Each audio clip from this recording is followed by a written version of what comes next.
Well, the trial of former Assembly Speaker Shelley Silver coming down to the wire. That is, closing arguments began today. We are live in Lower Manhattan with all the drama on that corruption case and more wiretaps unveiled today as the Senate Majority Leader Dean Skelos facing his own trial.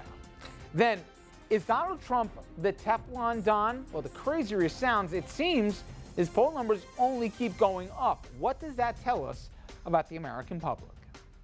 Then another college controversy. Woodrow Wilson was president of the United States, as you know. He was also head of Princeton University. We're going to tell you why a growing number of students want his name banished from the school. Good evening and welcome to RFL. I'm Richard French. Thank you very much for joining us tonight. Well, we begin this evening with the federal corruption trials of both Shelley Silver and Dean Skelos.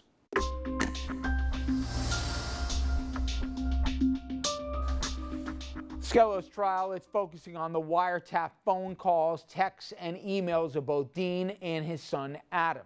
And the Silver trial, it has hit the next phase as the jury heard closing arguments from both prosecution and defense today.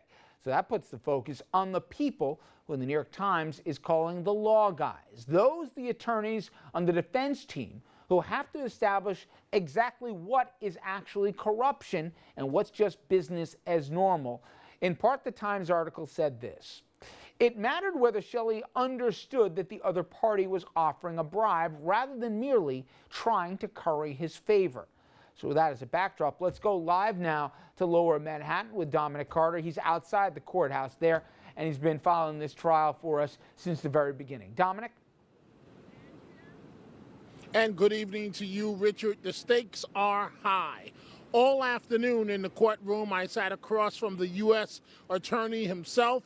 We exchanged that is, pleasantries, but he declined to comment. Closing arguments are over. He is accused of taking in nearly $4 million through various schemes, but not a single witness, not one, testified directly to knowledge of Sheldon Silver engaging in an illegal quid pro quo. In closing arguments, the feds went first for close to 3 hours. The prosecutor called Silver a master of deception, and the closely watched corruption case moved to a larger courtroom today. Quote, Sheldon Silver was anything but honest, charging his services were corrupted by greed and lies. And you know he's guilty because he lied about the schemes over and over again. You are a former prosecutor in the Manhattan District Attorney's Office, and you've done federal work as a defense counsel. What does this case against Mr. Silver come down to? The case is going to come down to whether or not the prosecution has proved that Mr. Silver had an understanding that his office was up for sale, that there was an exchange agreement between himself and the others to benefit himself in connection with his conduct. That's what it's going to boil down to. The judge charged the jury a little while ago.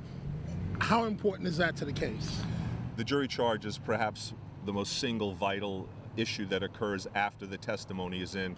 It'll determine how the jury applies the facts to the law and will impact directly on their decision. The judge, Valerie Caproni, has consistently said this case comes down to circumstantial evidence, and how she instructed the jury could decide whether Silver walks. The defense has argued Silver committed no crime and that he was simply earning an outside salary for himself with no corrupt intent. Meanwhile, at the other trial, it continued today following several wiretaps from last week. In one, prosecutors say Adam Skelos wanted his father to provide the names of billionaires who had business before the state. Then I'm having lunch with a bunch of them. Then I'm going to... Dad, you gotta take these names down for me and just let me know. I got them all. I got them. All right. Then I'm going to go to... Well, when are you going to give it to me? All I need is contacts. That's it. I'll take care of the rest. I got them.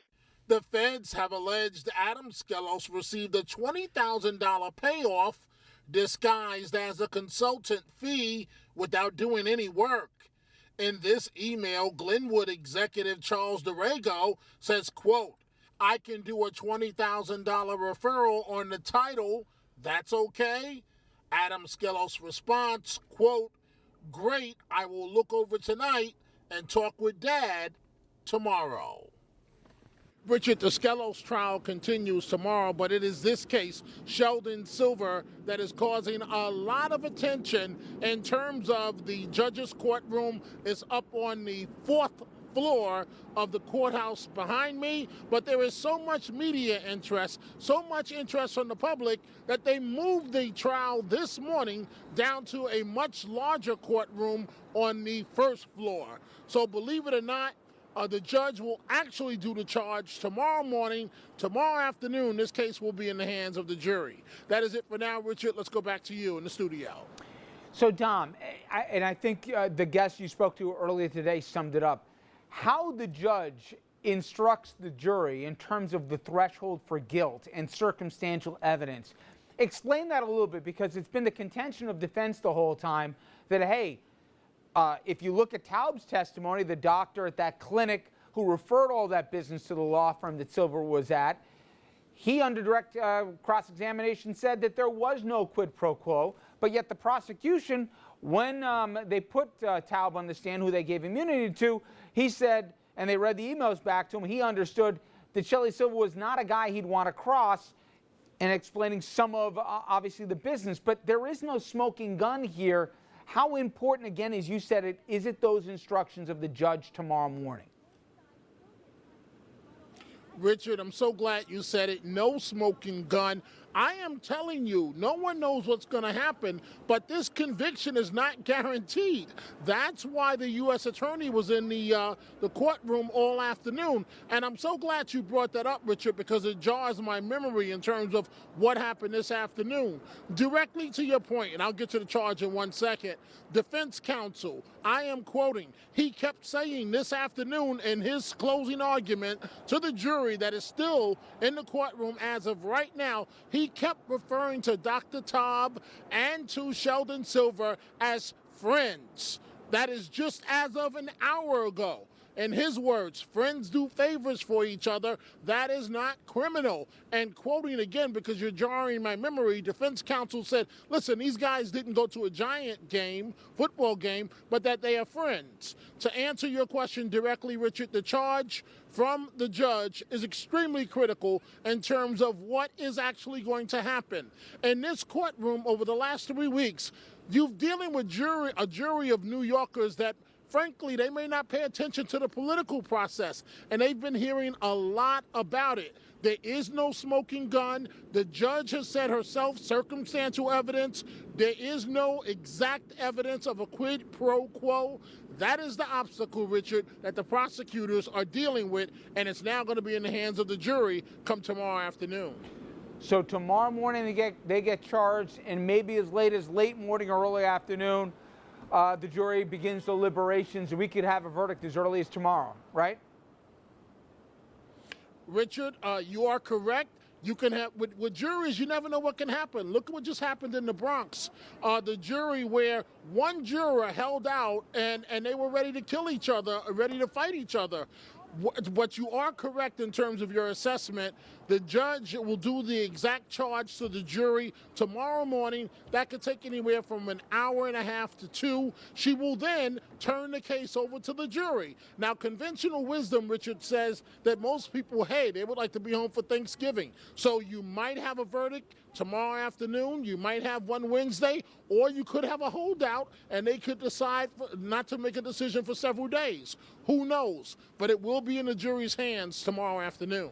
All right, Dominic, good enough. And of course, Dominic will continue to cover that trial from Lower Manhattan for us, both of them, in fact. Coming up next, though, the two guys who are leading the Republican field are also the two guys who've made some of the most inflammatory comments, especially in the wake of the Paris attacks. The question is, why are millions of Americans buying what they're selling?